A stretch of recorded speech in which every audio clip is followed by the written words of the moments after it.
Hangtod kanusa kaha magpabiling gitago ang usa ka dakong sikreto. Kini ang istorya sa Kapuso Afternoon Prime series nga Akusado nga sugod nang nasaksihan kaganihang hapon.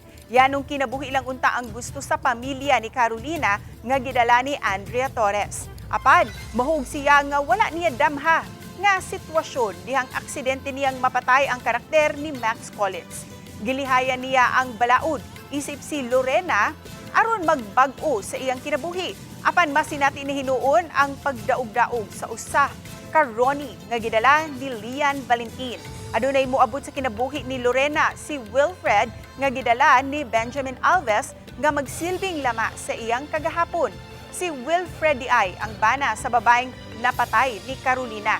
Aduna ba kahay maayong ugma nga maghuwat alang sa susama niyang akusada? Alas 4 kaganihang hapon ang world premiere si GMA Afternoon Prime o Kapuso Street.